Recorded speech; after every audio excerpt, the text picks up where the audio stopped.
Olá a todos vocês, que a graça e a paz do nosso Senhor e Salvador Jesus Cristo permaneça com todos de um modo muito especial, que Deus derrame suas bênçãos sobre sua vida, sobre a família que você representa, e a cada dia nós tenhamos a direção do Espírito Santo para conhecer mais de Jesus Cristo através da palavra de Deus, a Bíblia, como única regra de fé e prática para todo cristão.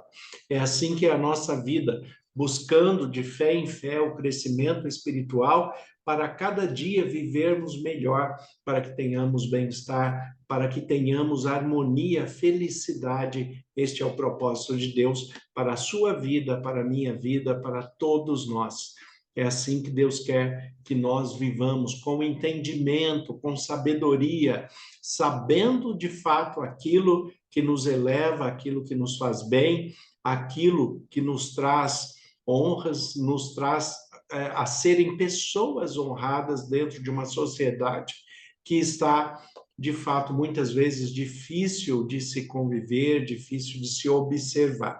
Então, a cada dia, nós buscamos mais compreender os propósitos de Deus, a direção de Deus, para que nós tenhamos um bom caráter, personalidade, uma expressão de vida sadia, onde nós possamos nos construir de uma maneira eficaz, com um bom caráter, com uma boa personalidade, e assim constituir também uma boa família e saber transmitir os princípios e valores necessários aos filhos, às gerações que vêm posteriormente à nossa. Então, a cada dia, nós estamos nos educando, estamos crescendo, estamos buscando conhecer.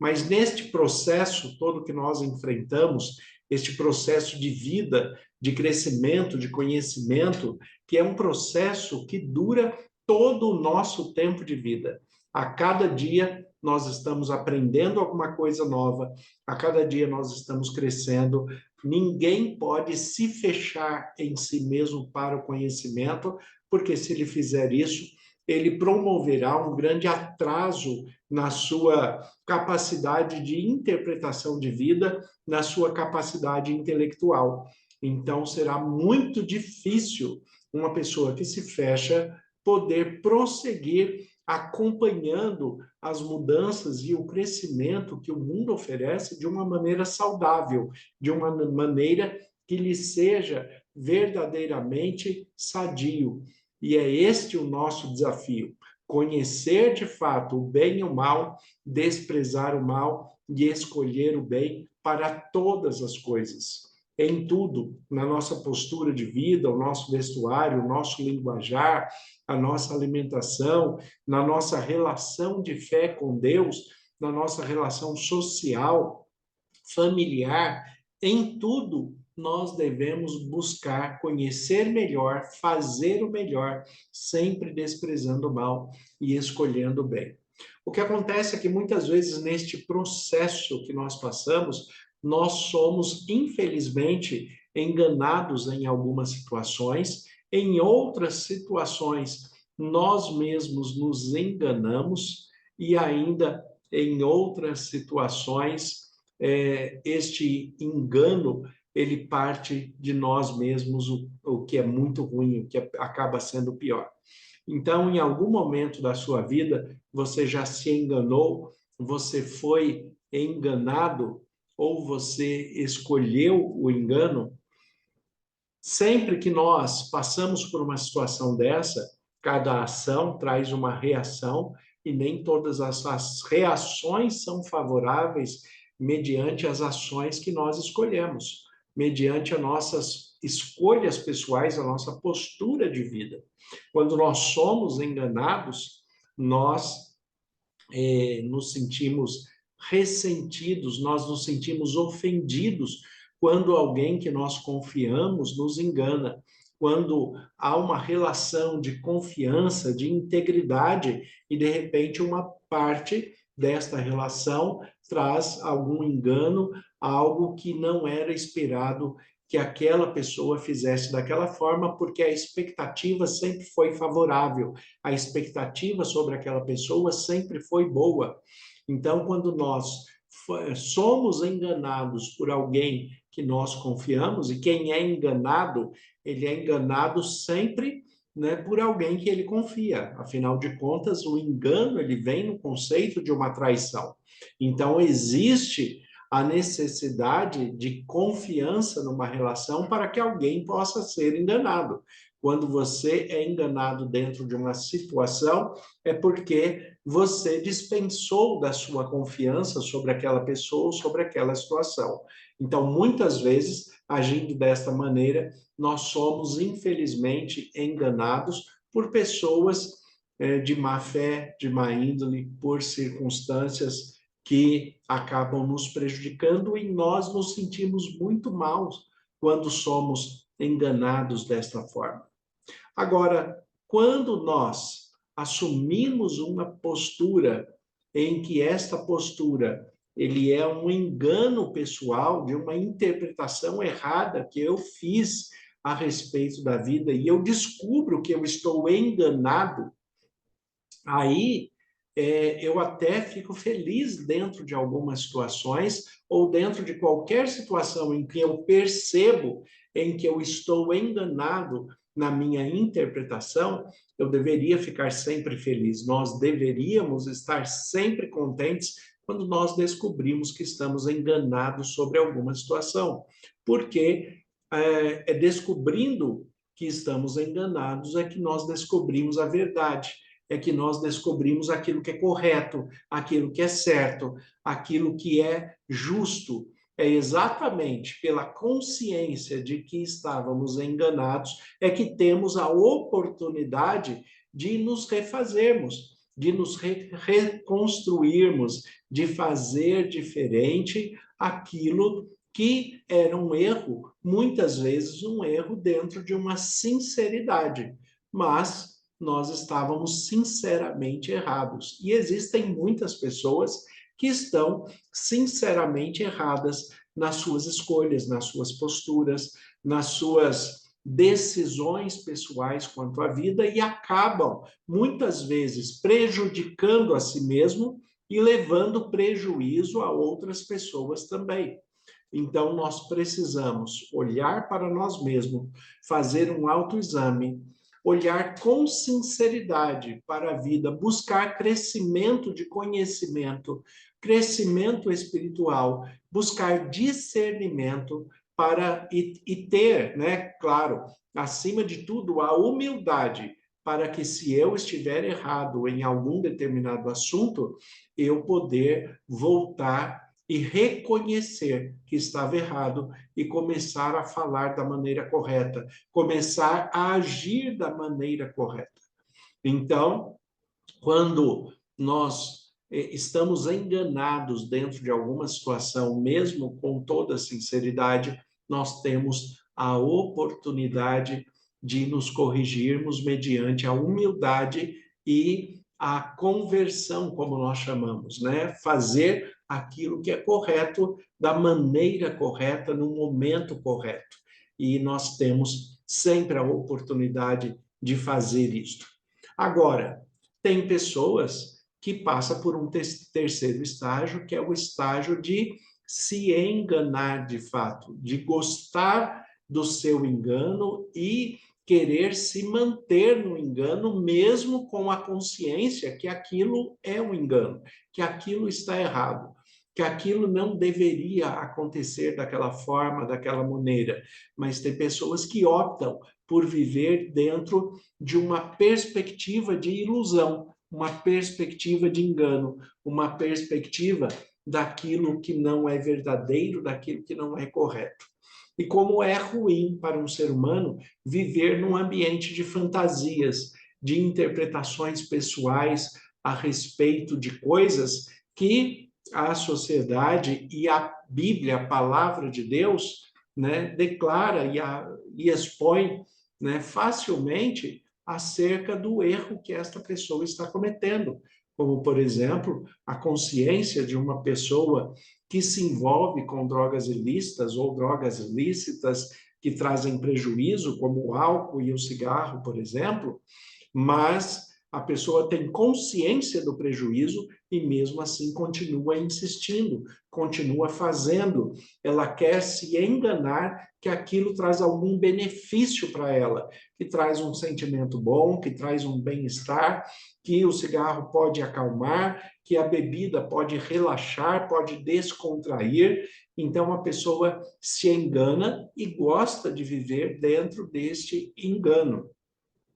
Esses três estágios do engano, todo ser humano convive com eles diariamente. Mas à medida que nós vamos crescendo, que nós vamos desenvolvendo maturidade dentro do conhecimento de Deus e aquilo que Deus propõe para que nós vivamos da melhor forma possível, nós vamos deixando de lado estes enganos. Nós vamos deixando de lado aquilo que nos prejudica, aquilo que nos atrapalha, seja através de atos, palavras, pensamentos, seja no nosso conceito relacional de sociedade, né? Seja dentro do nosso contexto familiar. Então, seja como for, sempre que nós desprezamos aquilo que nos engana, nós temos a oportunidade de viver melhor e proporcionar uma melhor qualidade de vida para todos aqueles que convivem conosco. Porque nós vivemos na liberdade da verdade, como Jesus Cristo nos afirma: conhecereis a verdade e a verdade vos libertará. Nós temos a palavra de Deus, a Bíblia, como única regra de fé e prática para que, bem interpretada pelo poder do Espírito Santo, nós possamos ser guiados pelo Espírito Santo dentro da verdade, dentro daquilo que é justo, dentro daquilo que é correto, dentro daquilo que é respeitável, para que a cada dia nós vivamos segundo a vontade de Deus em nós. E nós percebemos que a cada dia que nós fazemos isso, nós temos mais paz, temos paz, felicidade, alegria, discernimento. Nós conseguimos desenvolver uma paz e uma felicidade que o mundo muitas vezes não compreende. Que as pessoas que ainda não alcançaram essa paz têm dificuldade de compreensão. É para isso que serve a Bíblia, é para isso que serve a palavra de Deus, para nos mostrar tanto os erros dos seres humanos quanto os seus acertos, mas para que nós não venhamos a cometer os mesmos erros e cada vez, né, nos encaminhamos mais para os acertos, para aquilo que é correto, dentro do respeito, da harmonia, da boa convivência do ser humano e na nossa relação com Deus, deixando de lado os enganos que são escolhas pessoais, deixando de ser enganado, né, por alguém, né, deixando toda forma de experiência de engano, né, ou aquele engano que é proporcionado por nós mesmos, ou quando nós somos enganados por alguém ou por alguma situação, mas quando nós descobrimos a verdade, quando nós compreendemos a verdade, nós vamos deixando de ser enganados, porque não acreditamos mais em fantasias. Quantas pessoas, tristemente, ainda nos dias de hoje, creem em fantasias, mesmo aqueles que, dentro da sua sinceridade pessoal, estão buscando a verdade, estão buscando agradar a Deus, estão buscando viver pautados de um modelo de vida que busque agradar de fato a Deus. Mas muitas vezes, mesmo com toda essa sinceridade, a pessoa ela se engana e acaba no seu engano proporcionando engano a outras pessoas também. É aquelas pessoas que, por exemplo, falam que comer carne é pecado, que falam mal de algum tipo de alimentação que pode não ser saudável, que isso não pode ser comido, que isso não deve. Né? Quando nós olhamos para a Bíblia e interpretamos da maneira correta, nós sabemos o que Deus nos orienta em todas as áreas, em tudo aquilo que nós devemos conhecer e saber. E quando nós seguimos a Bíblia, quando nós seguimos o que é a palavra de Deus, não tem ser humano que venha nos enganar, não tem ser humano que venha nos oferecer ou nos convencer daquilo que não é de fato palavra de Deus. É para isso que nós estudamos a Bíblia a cada dia e é para isso que os líderes da igreja, cada um tem o seu dom, guiado pelo Espírito Santo, e exercendo esses dons, levam toda aquela igreja, toda aquela comunidade, as ovelhas de Jesus Cristo que estão sob a sua responsabilidade naquele momento. A função do líder é levar ao conhecimento para que ela não seja enganada por falsos discursos, por falsas escolhas, por falsas decisões, por aquilo que ela pode até querer fazer com sinceridade, mas estão sinceramente enganadas nas suas escolhas e nas suas posturas. É isso que fala o texto de Efésios, capítulo 4, a partir do versículo 11 em diante, falando a respeito de Jesus Cristo e a maneira que ele nos concede os dons de liderança. E o texto coloca assim, Efésios 4:11. Ele mesmo nos concedeu uns para apóstolos, outros para profetas, outros para evangelistas e outros para pastores e mestres, com vista ao aperfeiçoamento dos santos, para o desempenho do seu serviço, para a edificação do corpo de Cristo, até que cheguemos todos à unidade da fé e do pleno conhecimento do Filho de Deus, à perfeita varonilidade, à medida da estatura da plenitude de Cristo, para que não sejamos mais como meninos agitados de um lado para o outro e levados ao redor por todo o vento de doutrina, pela artimanha de homens e pela astúcia com que induzem ao erro. Pessoas que, mesmo dentro das igrejas de Cristo, mesmo dentro do reino de Deus, essas pessoas têm a capacidade que, pelo convencimento do seu discurso, se posicionam de tal maneira que enganam as pessoas e levam as pessoas a fazerem sacrifícios tolos, sacrifícios desnecessários, absolutamente desnecessários diante de Deus, né? Como muitos aspectos que nós podemos observar, como eu já disse aqui, a respeito de tipo de vestuário, a respeito de música, a respeito de alimentação, a respeito de muitas áreas da nossa vida, em que as pessoas querem se posicionar de uma maneira, se enganando e levando muitos ao engano, porque Deus não está exigindo nada daquilo. São pessoas que simplesmente colocam um peso excessivo para estas pessoas simples, sinceras, que na sua simplicidade, na sua sinceridade, são enganadas porque confiam naquele que está fazendo o discurso, e ele que faz o discurso está se enganando, acreditando naquilo que ele transmite. Então, a palavra de Deus, ela vem para o nosso conhecimento, para o nosso crescimento, como diz aqui o texto, para que nós deixemos de ser crianças, meninos, para que nós não sejamos levados por todo o vento de doutrina, mas saibamos a verdade da palavra de Deus e vivamos na liberdade que Deus nos oferece em Jesus Cristo, guiados pelo Espírito Santo. E assim, vencendo o engano, é que nós nos aproximamos de Deus com alegria, com felicidade, com o prazer de vivermos ao lado de Deus e sermos guiados pelo Espírito Santo. Senhor nosso Deus e Pai, nós te agradecemos pelo que já conhecemos de Ti até hoje. Te agradecemos pelas vitórias que conquistamos e pela maneira que o Senhor continua nos instruindo. Como ministro do Evangelho, em nome de Jesus, eu peço as Tuas bênçãos de maneira muito especial sobre todos aqueles que o buscam em espírito e em verdade. Que o Senhor permaneça conosco, em nome de Jesus. Amém. Que Deus abençoe a todos. Tenha um excelente dia, em nome de Jesus.